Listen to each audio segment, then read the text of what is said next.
Ward by J.C. McRae. A production by Parahuman Audio.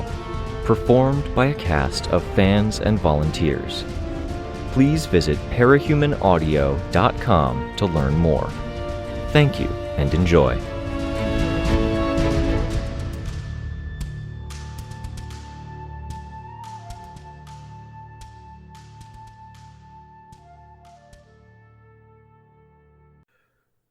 Arc 15.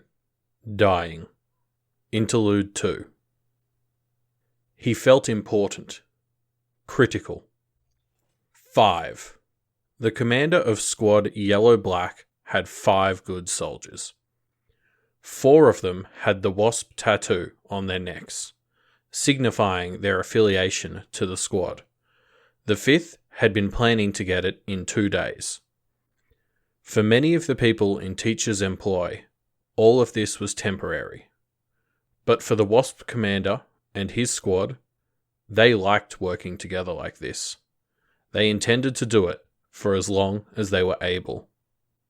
5 men to lead, 5 men to direct. Each had a call sign. Each had been given special attention from Teacher. Not just the regular attention, but gifts given by Teacher when Teacher was empowered by Ingenue, the drawbacks removed by the black goat. His eyes were wide, taking in every detail. With Teacher's consultation, he had been gifted strategic awareness and focus. He had studied maps of the complex, his team's numbers like sprinting speed, endurance, and accuracy at the range, and he had studied the enemy. It felt good. He joined Teacher without reservations when the mentions of the deal had started being spread around. Niles' U was too full, so he'd accepted a job pitched by a guy in white. Others had balked, backed off, or been lazy. Maybe a 5th of those others had been convinced to work for Teacher by other means. Means that the Wasp commander had glimpsed but never divulged. He was okay with it. He was okay with it because he got this. Being important. Being excellent at something. Getting power, and powerful people following him. Cathound snapped his fingers twice in rapid succession. He held up 3 fingers, pointed down the hall, and then tapped his ear. Enhanced senses. Normally, Teacher granted something like enhanced hearing or enhanced vision. Cathound had the whole suite. Night vision, super hearing, tactile sense, smell, and balance. His shooting numbers were in the 92nd percentile among everyone who had been tested. For Squad Yellow-Black, that was poor. 3 incoming. Every member of the squad looked at the Wasp commander for instructions. Hand signals relayed those instructions more neatly than words could. 3 took positions in the hallway, aiming down the length of it. Cathound was one of those 3. Drip feed disappeared into the rooms at one side of the hall. Their martial arts expert with further expertise granted by Teacher. Horn carried a heavy shield and a pneumatic punch for knocking holes in walls. He hid in the room at the other side of the hall. The Wasp commander snapped his fingers once, then drew a circle with thumb and finger, bringing it to his eye. He pointed. Let's see who they are. I've studied the files. Shutter tossed a camera down the stairwell at the end of the hall. All 5 men in the squad looked to the displays mounted at the backs of their guns. The displays tracked ammunition, while giving a detailed view of what the cameras mounted on the gun barrels were seeing. Despite intervening concrete, the displays showed the silhouettes of 2 running women, a young man trailing behind. The Wasp commander pointed his gun, attaching his phone to the back of the weapon and using it as a sight. He saw them ascend the stairs and opened fire at the same time his squad did. They hit air. The displays, however, showed the women standing at the top of the stairs. He aimed and shot again. No reaction. No blood spray from hitting an invisible target. "Cathound, locate them. Cameras are compromised." Cathound pulled off his ear protection, donned whenever there was gunfire. He craned his head around, then snapped around to face one direction, gun raised. The room Horn had entered. Dripfeed had apparently seen as well. Their melee specialist darted from the room to the left of the hallway, crossed the hall, and into Horn's room. Others shifted position to provide fire as necessary, and the Wasp commander joined their line, gun raised. Dripfeed was fighting a young woman who was dissolving into bands of flesh. The bands cut the soldier. But he fought back. He slipped past reaching bands, ducking low, then stepped in close. Fingers stabbed at flesh, targeting specific areas. Where the flesh wasn't yet dissolved with her power, Dripfeed's death touch did its work. Each hit used a thinker power to figure out ways to convince the body to produce its own poisons or work counter to its own interests. She coughed loudly, then expelled a mouthful of vomit with a third cough. One hit could be enough, without medical care to reverse its effects. Heart arrhythmia that cascaded into heart failure. Carbon dioxide bubbles manifesting in the bloodstream as the result of very specific wavelengths. Clots were forced to form by impacted sites of damage that would immediately float free and lead to stroke. Dripfeed could be sadistic, too, leaving people brain damaged and drooling, or paralyzed and aware. All at once, her entire body shrank into itself, then unfurled, becoming a mess of tendrils larger than a bear, with only the face visible. She threw Dripfeed aside with explosive strength. "Fire!" the Wasp commander ordered. It was Trix who shot. Trix was in their 99th percentile for accuracy. Part of that was Teacher's gift of coordination. He didn't miss. One shot, clean through the forehead. The grasping, flailing tendrils drooped, then collapsed, flat on the floor. She went from being a bear in stature to being a piece of clothing dropped on the floor. "Cathound, find the others," the Wasp commander called out. There were similarities between this one and two other capes he had seen in research he'd done. Tress and Strung Out, but there were no exact matches. Tress was very similar to this, however. A mask, tendrils, but she didn't have a human form. The tendrils were closer to being piano wire than these flat strips. The Wasp commander looked for details and saw the organs he was looking for. Same as in Tress's notes. Unidentifiable, pulsing, struggling for life. She was alive. "Trix, the organs!" he shouted as he aimed his own weapon. Tress reached across the room and pulled away. Trix's shot landed, catching the tail end of the organs that dragged along the floor. There was noise behind and below. A sound like nails on a chalkboard. This was breakthrough. 2 female members, 1 male. "That's Swansong. Distance is paramount. Scatter." Swansong blasted out the walls and floor below them, but the concrete was reinforced here, the Wasp commander knew. They were safe, so long as they retreated. Trix shot again. The commander looked and saw a trio of tendrils severed by the singular bullet, writhing on the floor. The floor opened up as Swansong's power tore into it. Members of the group fired into the rippling void, and the power ate the bullets. Trix kept his rifle trained on the rippling power that kept on firing, without shooting. "There's a third combatant. We need details on him, Cathound. Is he flanking?" The Wasp commander would have flanked. "No, he's at the bottom of the stairs. Trix had drawn a pistol from his belt, and shot behind him with scarcely a glance backward, interrupting Cathound, aiming at Tress again, keeping her at bay. But the shot was followed by a response. A single shot that ricochet killed Cathound and injured Trix. Trix fell into the hole Swansong was making, and the power she was using to make the hole. Blood sprayed.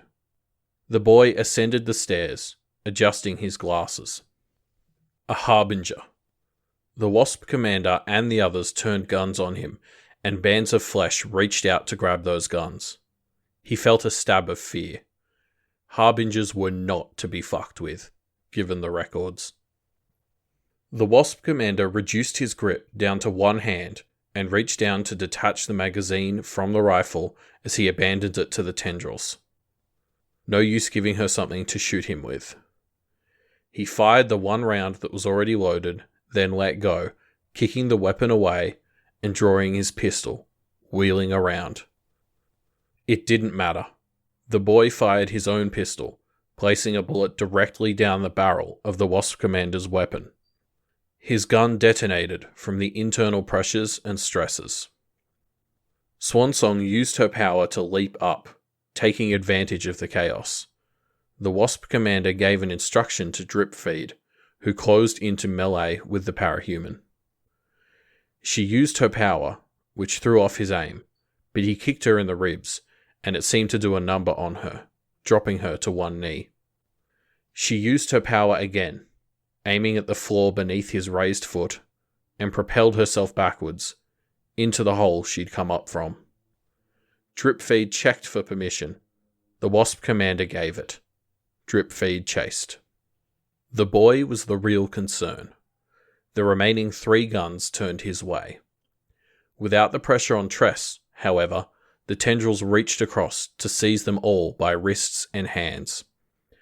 Shutter gripped one of the bands of flesh in one hand and shredded his palms and fingers. While they were held, the boy walked up, striking each one of them once. The Wasp commander, last of all. "Why did you come?" Tress asked, as the boy advanced. "Wait, don't." The boy stepped forward. 2 weird, stuttering steps, like he was dancing or fainting, before he lunged forward, closing the distance, and struck the Wasp commander. The world spun as the Wasp commander stepped back, found no footing, and fell into the hole. His head cracked hard against concrete, and he felt his special knowledge flee him, his regular thoughts scattering into darkness and brightness, stillness and noise. He tried to lift his arms and legs and found them too heavy. The boy smiled, looking down at him. "Why did you come?" Tress asked. The Wasp commander struggled to listen.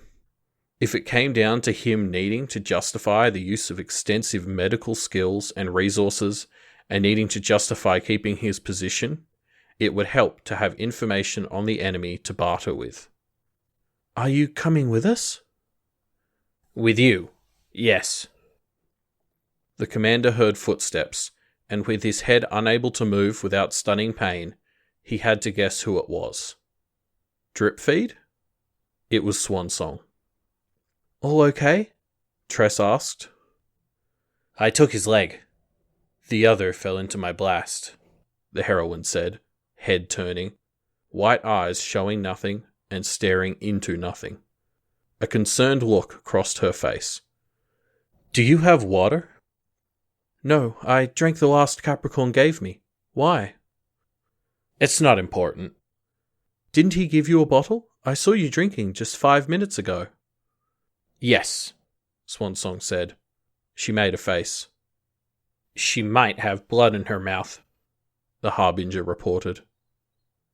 The Wasp commander saw it wasn't that. A wistful look crossed Swansong's face that the others couldn't see because they weren't looking. "No thanks to your recklessness," Swansong said, a note of anger in her voice, her expression hardening. "There are more elegant ways to do things, little brother." None of this suited anything. Why had he lost? With his elite soldiers? Why a fucking Harbinger? One of the worst potential threats in the list of enemies he'd been briefed on. "We'll have to find some other way. We're splitting up soon, right?" "Your forehead," Swansong said. Tress had approached close enough for the women to see each other. My brain isn't behind my forehead. It's cosmetic. It's really shitty, awful cosmetic, and I have no idea if it will heal. It should, and we have lookout for the little things, Swansong said. She flicked one corner of her eye, causing the smoke there to flare. The Wasp commander closed his eyes, and he found it to be a Herculean effort to get them open again. He considered that he might have blacked out for a second in the process of relaxing his focus. He was dying, he realized. His focus slipped, and overall, he wasn't recouping what he lost. His brain was just drifting away, sinking into numb darkness, threaded through with jolts of pain that made him want to jump or writhe, though he could barely move. I'll go with Tress, the Harbinger said. I know ways through. Why, though? Tress asked. Why me? You have no reason to care about me, and I definitely don't like you or what you represent. Sorry if that's a bitch thing to say, but... I'm Cauldron. I support Cauldron. I'd do my part to do it all over again. Yeah. You're not even ashamed? The Harbinger shook his head. To the Wasp commander, the movement looked blurry, with severe afterimages and spots in his vision. Okay, Sveta said. She took in a deep breath, then said, I'm going to keep my organs non-functional until I'm far from here and I can get help. It felt like something internal broke. If something happens, I'll let people know, so you don't choke on your organs for too long. The Harbinger will do the same if I can't, Swansong said, still more concern in her eyes. For Tress now. We got the Thrall commander, right? Tress asked. This one, probably, Harbinger said, pointing. Not at the Wasp commander, but, based on direction, Trix. Yeah, Tress said. Okay, not happy about it, but... A silence lingered, sentence unfinished. How far is it to outside? Tress asked. Not far, the Harbinger said. I'll show you the way. Tress and the Harbinger hopped down, landing on either side of the Wasp commander, their eyes on the hallway, their destination. What are you doing? Swansong asked. She was asking the Harbinger, and the Harbinger answered. Tidying up, taking care of one of a few things to make the irregular regular. You're so weird, Swansong said. You do a disservice to all of us. Bitter with the ignobility of it all, the Wasp commander struggled to organize thoughts that were falling into disarray. He resigned himself to trying to find peace in the... The Harbinger put a bullet in his head as he walked by. One of his acts to tidy up.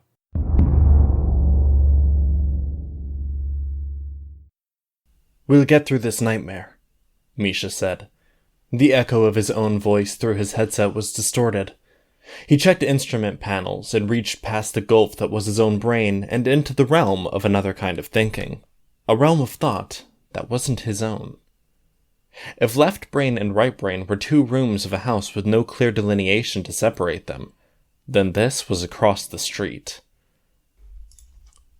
It wasn't that way for the rest of them. Not for Saint. It was perhaps because he never trusted it.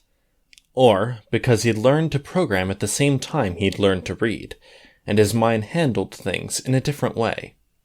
He handled everything in a different way. He felt more at home with joysticks in each hand, pedals under each foot, and barely a foot between his face and the screen in front of him as he cut through reality and air, zigzagging through access tunnels and the gaps between sections of the great white edifice. He could feel the systems and the ill health of his craft in the same way that a person who'd driven the same car every day might understand a specific shutter in their vehicle. Not that he'd piloted this angel for long. It simply came naturally. Easily. Like stepping into a new house and finding that it fit you exactly. Everything where it should be. There was no second guessing, No reaching for a switch and missing. The static and distortions were because there were so many powers at use in the area. Misha flipped switches and swiped a gloved finger across the screen to change to another display, tracking the stress levels that teacher had told them to keep an eye on. 91%. A small number in the corner of the screen showed a 98.854% in bold red numbers. That was alarming, even looking at it hours later. That was how close they'd come. When they'd been that close, alarms had gone off, orders given out, and entire squadrons of soldiers on the front line stood down, letting themselves be shot, swept up by powers. That was the high score, so to speak, a reminder of how high the stresses had ever been. 1.146% higher, and there would have been no coming back from it. That had been scary. And Misha did not scare easily. Another wary eye watched another number in the display, right beside the red one. A white, innocuous 64.2%. Scary in another way. A scary that went hand in hand with Dragon, the city, the machine army, Sleeper, the Seamerg, or the Titan. If the Seamerg and the Titan could ever be counted as distinct forces. It was the fear that came from knowing there was something indomitable and too big or sprawling to defeat. Dangerous, malevolent, and soulless. He was aware that Saint had not replied to him. He looked ahead, through the display screen, because there was no window in the sarcophagus he'd been buried in. Only cameras and screens. Ventilated air that had an acrid flavor to it from the gas earlier. Saint struggled with turbulence as he flew through an aperture, not paying attention. Misha flipped more switches, diverting power, eyeing the battery load, and imagining that he was playing one small part in that 91%, becoming 91.2%, as he relied more on strange technology. The 64.2% in innocuous, innocent white had become 64.22 when he hadn't been looking. His craft thrummed around him, like holding a power tool so powerful it numbed the hands, except it was his whole body that buzzed with it. But the thrum was normal, the turbulence barely touching it. The turbulence was because they were outside, out of the facility, into wind and different air pressure. The landscape that stretched out around them was broken and torn, strip-mined for every material available, left as shattered piles of rock, gravel, and dirt that still had traces of the chemicals that had been used to facilitate the strip mining and separation of materials. The shattered land had weeds and grass growing over it, but the land hadn't smoothed out. Mist below, clouds above, and either vertical walls or sloped roof. There were next to no windows, only a few ways out, a handful of platforms. "We'll get through this," Misha repeated himself. Maybe being outside of the complex would help Saint. The crackling was worse, and the vast majority of interference came from one direction. He reoriented his craft, putting the bulk of the craft and its mass between the source of the interference and the communication array in the lower end. "We get through this, and tomorrow is another day." Better. Mags died. Saint's voice was almost inaudible. "I know." "That makes today..." Saint's voice crackled into oblivion. "Stays with us. We won't ever leave it behind." "It was always going to be a day that stays with us," Misha said, but his own voice crackled so much he doubted Saint could hear. That was okay. He was okay if he was the only person who heard it. Saint would endure. The intense crackling came from a fight on one platform, higher up. The Yangban capes had been folded into an attack squad, and that squad was confronting Legend. A force field pyramid surrounded Legend, and the squad surrounded the pyramid. That is where the dog is buried, Misha thought. His father's saying. They'd found the source of the distortions, not that they'd even been looking. "Can you fight?" Misha asked, though he knew the answer. Always. Should we? Absolutely. And Saint punctuated his statement by unfurling his wings. He struck the pyramid with a projection, each attack that failed to penetrate the pyramid, and, at present, that seemed to be all of them, still slid down the sheer surface, raking across the platform, threatening to saw it off and let the people fall down to ground so far below them that clouds up high and mist further below made it impossible to see the jagged terrain. Misha swept in and saw the pyramid distort with the effects of the low sea-level flight system rippling through the interdimensional space. There was a single parahuman behind the barrier, it seemed. Misha focused the camera on the man's face. Strained. Good. He tapped on his screen, adjusting the halo's auto-targeting. Map distress, draw up a three-dimensional map of wavelength patterns, adjust. The screen showed what was a heat map of the force field. Red where it was strongest, blue where it was coldest. Weak. He never liked that, because he liked to think of cold as a proof of strength. Cold drink, cold weather. He used all 5 fingertips to drag the targeting grid over the map, then set up a targeting paradigm. Aim for the blue. As soon as he was close enough, the halo began firing arc beams. The weapon screen to the left of Misha's head was an almost constant in his peripheral vision, lighting up with new icons as new arcs were mounted and released by the halo. His hand remained at the switch for targeting. All targeting the cooler, weaker spots of the force field that rippled so violently when the anti-gravity engines were close. The zoomed-in view of the parahuman's face on the other side of the pyramid remained on one screen.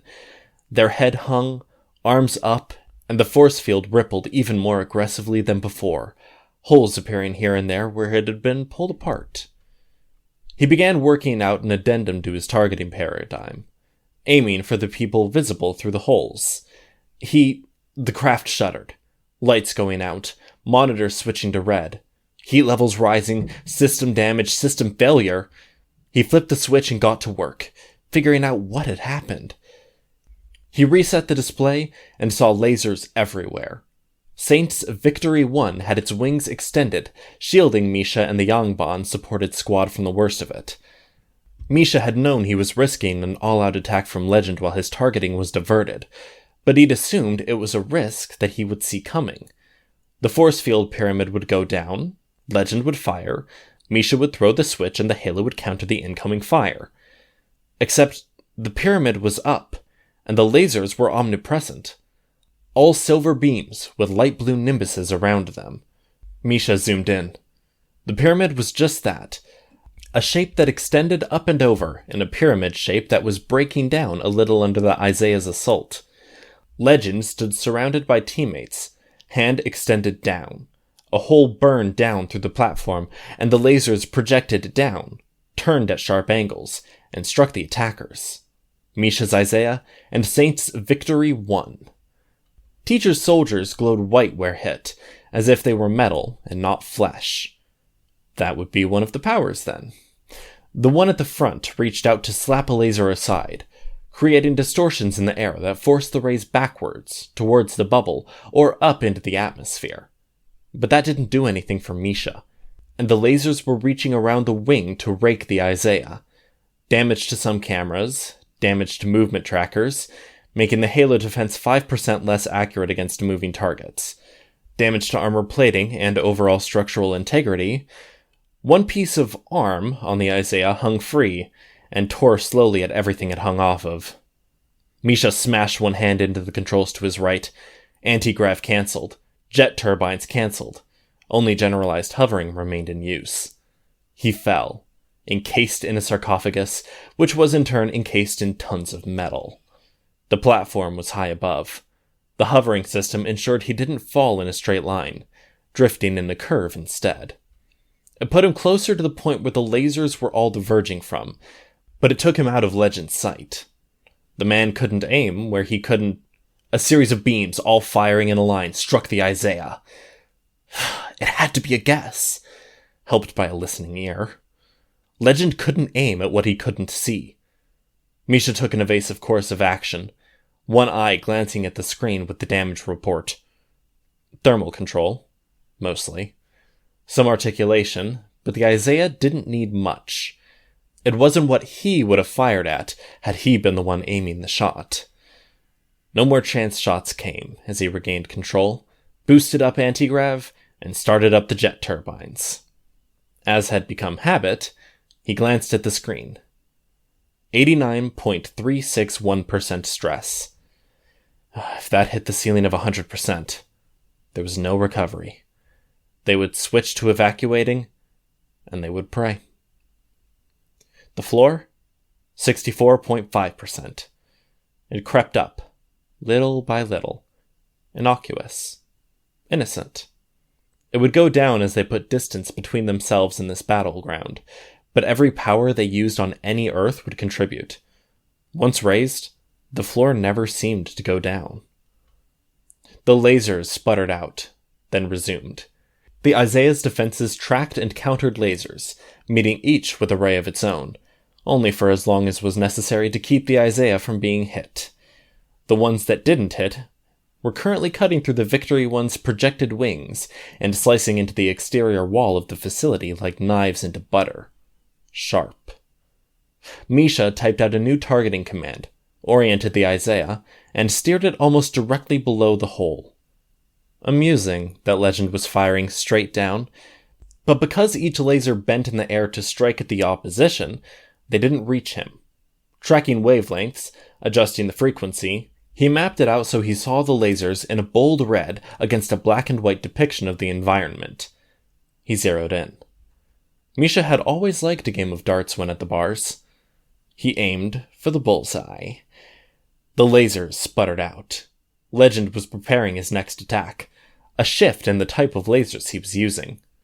Misha shot, firing through that same hole in the platform, a singular, powerful blast. He rose back up, and Legend was there to shoot at him, far more lasers radiating out from the lone hero than the Isaiah could handle. More damage, mostly to tertiary systems. The bait. Vulnerable-looking panels, windows, head, arms. The Isaiah didn't need any of those things. Only flight systems, cockpit, and the power cell to the Halo itself. A quick tabulation showed him the damage. The blast from below had caught a few people who'd been near Legend, knocked out the pyramid, and knocked out the cape that had been making it. Teacher's soldiers had attacked, adding to the casualties. 9 down. 42 more capes were gathering on the platform, using their powers to defend themselves and one another. Brutes at the front, others with covering fire. Crates that were lashed to the jutting platform were cover for the soldiers against the attack force, which now fought desperately. Teacher's face appeared on one of the screens. "Saint." Teacher's voice came through more clearly than Saint's communication had. The message wasn't aimed at Misha. "What is it?" "I see you joined the fight against Legend. We were finding a spot outside your projected danger zone to stop for repairs, and we came across this fight. Is it a problem? I need you to leave. You're going to win if you keep this up. And I'd rather have Legend in a stalemate. Why? It's not like you to ask why, Saint." Misha adjusted the laser's defenses, focusing on letting the lasers through in places the Isaiah could afford to take damage, and let him block damage to other areas. Saint spoke, voice crackling out of sync with the onslaught of lasers, and the powers being used by the Yonbon-supported squad, and Legend's remaining 40 capes. "You gave me free will, all necessary knowledge to fly these things, and use the AI's tech without drawbacks, so I could ask these questions. Why? Because I want him. Legend, when frustrated, bides his time and seeks dialogue.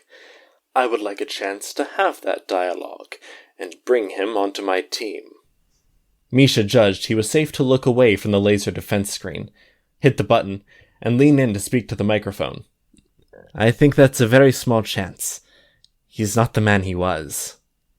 "Very small, agreed," Teacher said, unruffled, but according to our precognitives, the legend who thinks his side has lost on all fronts is going to lay siege to the facility, tearing it down with his power. We could defeat him, Misha said. Shoot him down before he can. You could not. He is much harder to take out of action than many think. We'll go, Saint said. I believe you.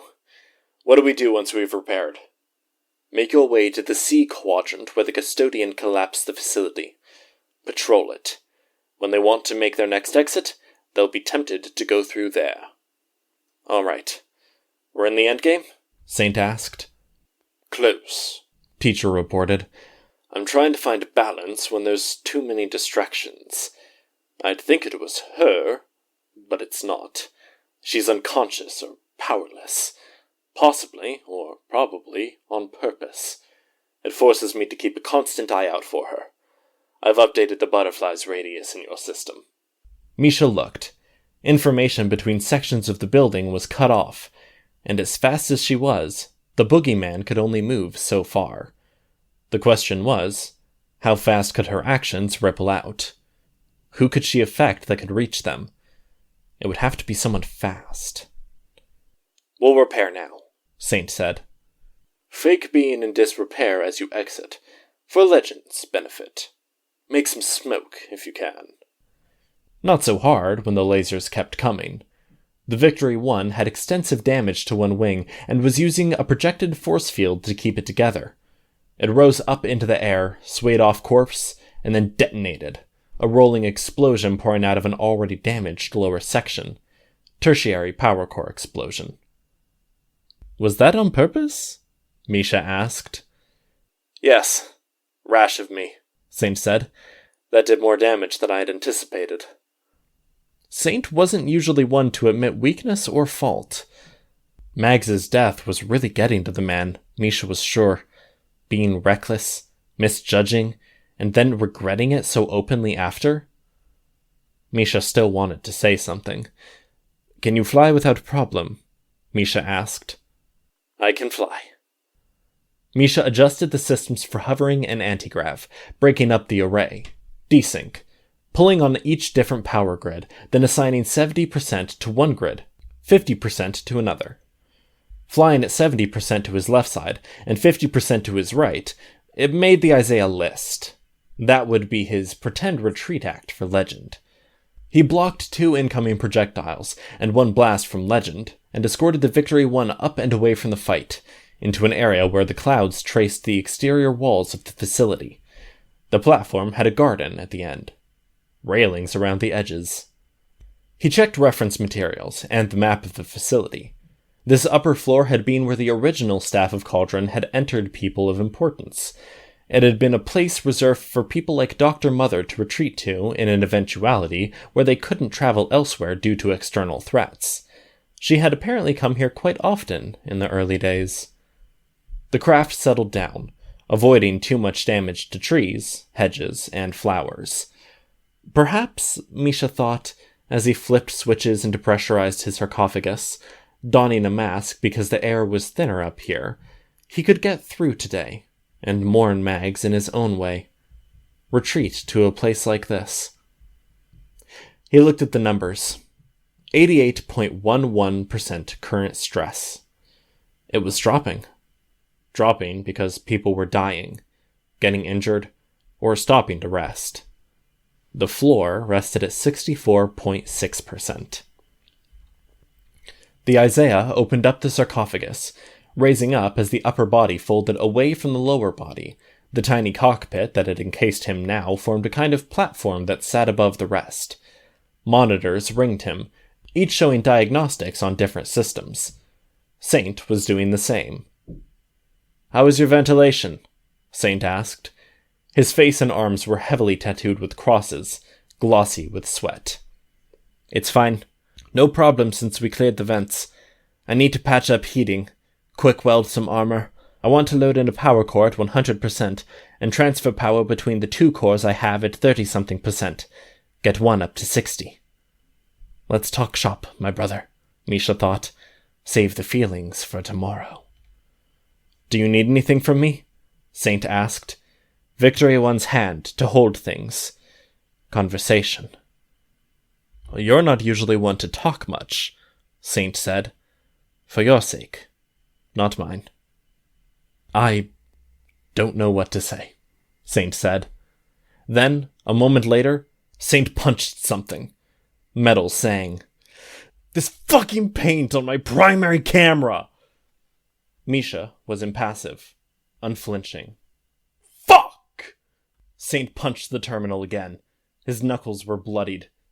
They had to kill fucking Mags. I promised her everything would be okay. Aren't you upset? Saint asked, his voice a roar.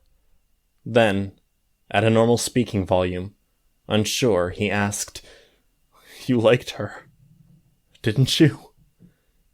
I did. She was a friend and ally. Good company. A person with a lot of talent and more heart. But you're not upset? Saint asked, sounding offended now, zigzagging across the emotional spectrum. Misha was unsure what to say. They'd taken so many lives today. The lives of well-intentioned but misguided people, and he'd felt anxious. It was a bad word for something that important, but he did believe in souls, and he did believe that no soul could extinguish a life without being intrinsically injured. And they'd taken so many lives today. So many. Yet, he couldn't tell Saint that Mag's dying was a relief. A balancing of the scales. I'll be upset tomorrow, he said. Saint nodded.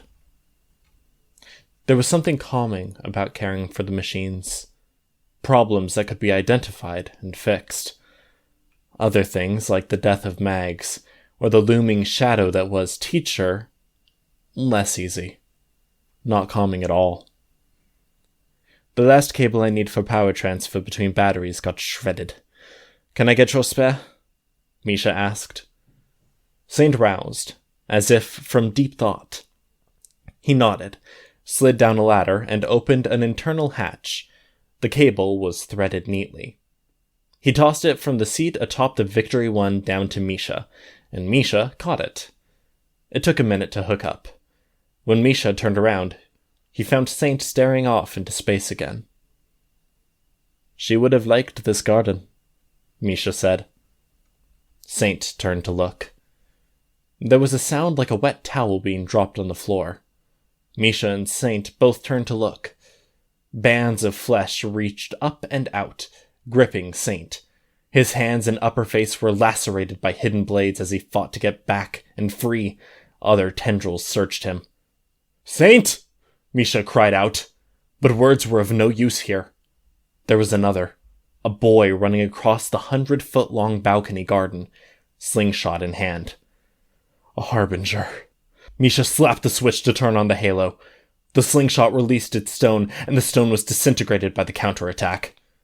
Misha quickly activated the rest of the systems. Dangerous to do when Saint wasn't in the cockpit. He kicked the systems into action, another full-handed strike to one control panel, just to push as many buttons as possible and kickstart things. The hatch began to close up, the sarcophagus sinking into the angel's chest as the angel rose up into the air, turbines uncharacteristically loud. He saw the flare of the beam, then heard the impact of the slingshot stone, striking something overhead. There was no ricochet. He could see no damage except that the sarcophagus had failed to close, the two doors jamming together. The Harbinger had still managed something. That made a lot of things harder. Without a pressurized cockpit, he couldn't use the machine's full capabilities. Them arriving at an isolated location where they were doing repairs? This had to be Contessa. The only answer to Contessa was distance. Escape. Running the fuck away. That apparently extended to the pawns of the woman. At the same time, however, he could see Saint struggling, fighting someone he couldn't punch or kick. The man bled from a dozen wounds. Misha adjusted settings. He had to reserve some of the Halo's power for any more of those slingshot stones, and that limited his offense. Potentially, he had to exclude Saint himself, control over the power so he wouldn't fry the Victory One's cockpit, which was, ironically, more difficult and required more power for the control systems than the full-strength laser would alone. He typed madly, aware his longtime friend was losing the fight. Saint fell, or he threw himself back and away from the open cockpit, landing on the platform 20 feet below. It did not look like an easy landing, even with the grass and soil of the garden beneath him. Misha rose up and out of his seat into his own cockpit, then kicked out violently, kicking the doors open. A part of him worried another slingshot stone would hit him, but the Harbinger only stood there. The doors shut properly on the second try. He was able to tear off his mask and adjust everything to full power, drawing in closer to the open and dormant Victory 1. No, not dormant. She'd found a way in without the password. An override? It was closing up, engines firing, everything kicking into motion. He had to adjust the targeting again, too many times in a short span of time, but at least his muscle memory remembered some of the number sequences to burn her out of the cockpit.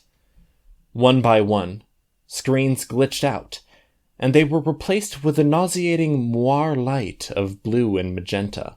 Without any external views, he was flying blind, barely any control or ability to adjust. He closed his eyes, and the optical illusion patterns on the screen were only part of the reason why.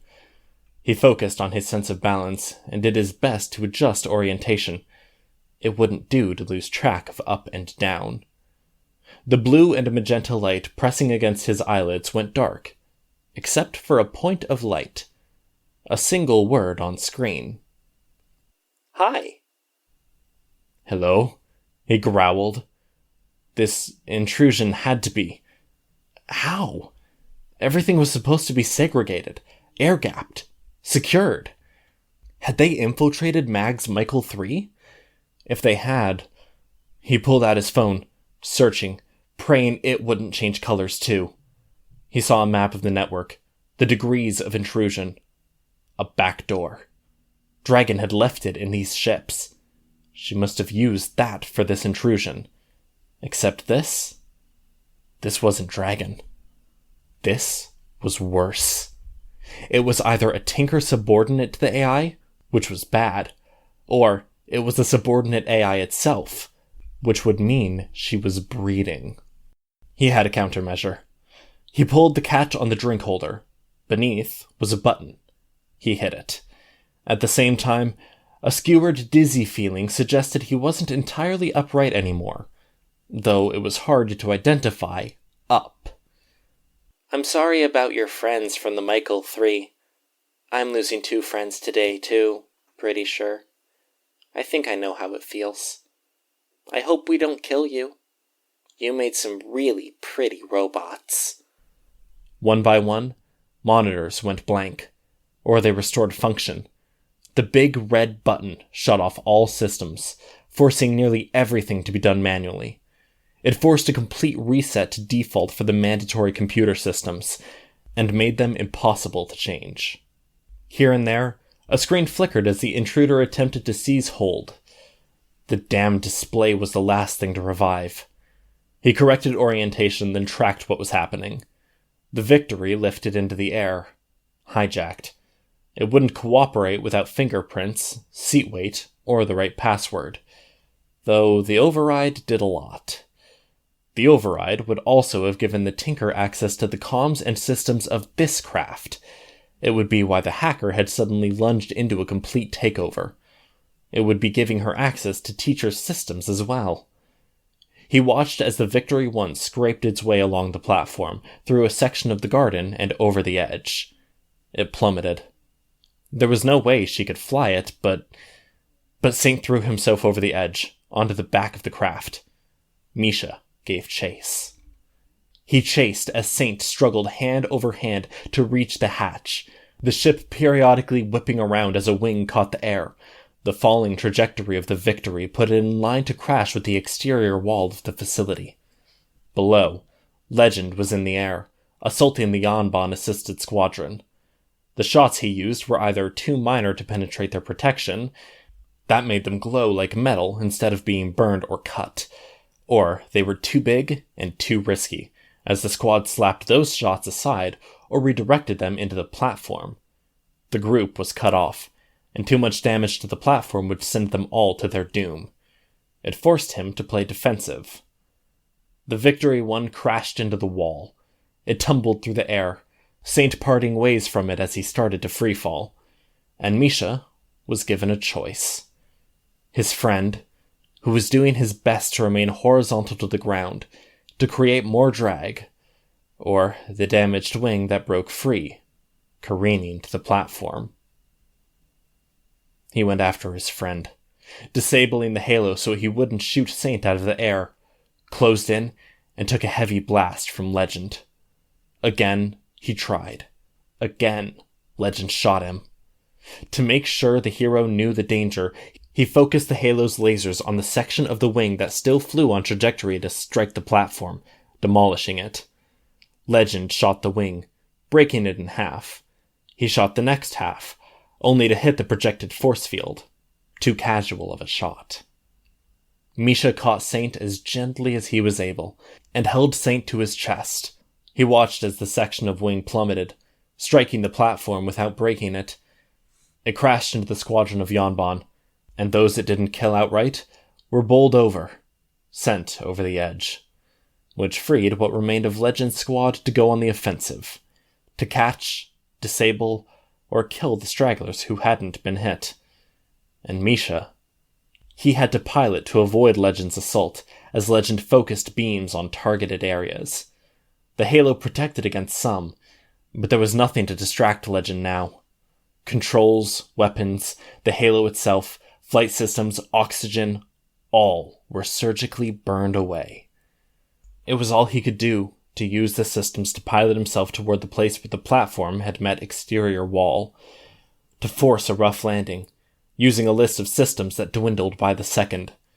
The impact was hard for him, and he was in a cushioned seat with a harness. Saint was in the broken arms of the Isaiah. There was no use hiding now. He opened the cockpit. He wanted to check on Saint as well. Legend waited for him, hovering above. "I surrender," Misha said.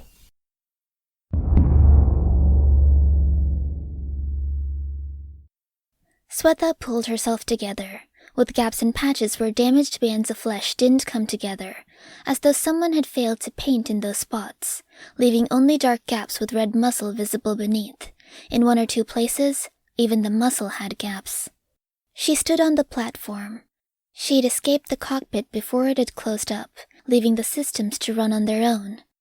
1 minute in there had been enough to tell her that she had no chance in hell of piloting it.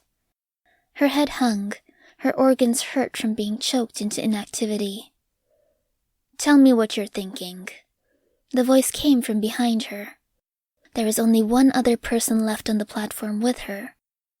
She remained still, frozen, standing in a ruined garden. "Why does it matter?" she asked. "It matters. Everything in order. Things have to be tallied up." "I don't believe in order or tallies," she said, staring out over the edge into oblivion.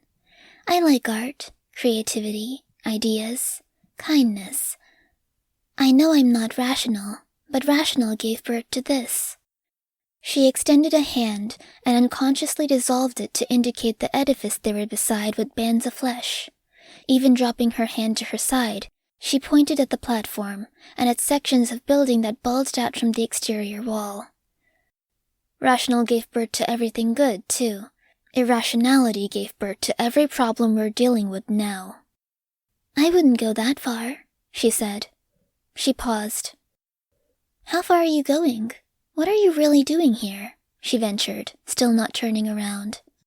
If there was a gun, there would be no chance. If she dropped and there was something to hold on to, she could probably not live. The boy was number man, writ small. "The plan is to take you out of the equation," the boy said. "The plans always succeed." "Do they?" Yes.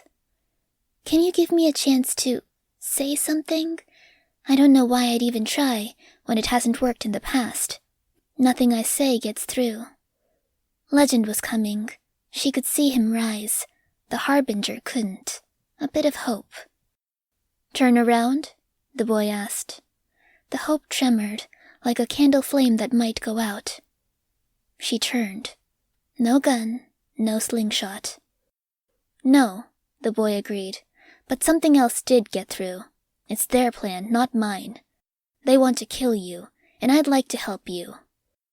Legend loomed behind her, cauldron maid, veteran hero. More an ally to the Harbinger than to her. Thank you. I don't know how much of that was on purpose, Legend said. But it was on purpose. It happened as it was supposed to happen, she said, a little bitter. As Contessa willed it. Ah, Legend said. He looked so tired, so harrowed. Smoke stuck to sweat, which made his skin, hair, and costume darker, his eyes comparatively brighter because they were untouched. Will you come down and help us with the next phase of the attack? I can carry you both. Sveta shook her head. I have somewhere to be. Any instructions for me? Legend asked. She shook her head. Thank the powers that be, the hero said in a voice that sounded older than he was. You good? I can come help you, Tress, the Harbinger said, if you're willing. She started to answer, then stopped. No guidance from Contessa on this. She agreed with Legend. Thank the powers that be, as terrifying as it was. Yes, she said, let's rendezvous with the others.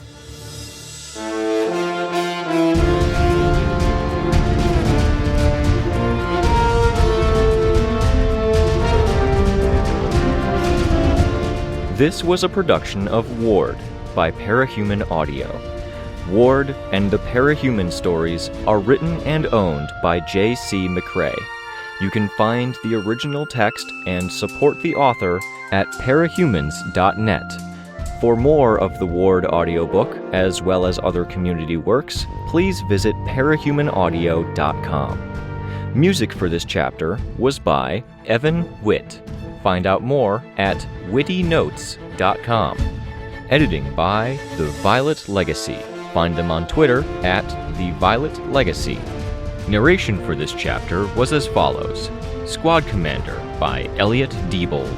Misha by The Violet Legacy. And Sveta by Mira Chandrasuri. Find more of their work at our website.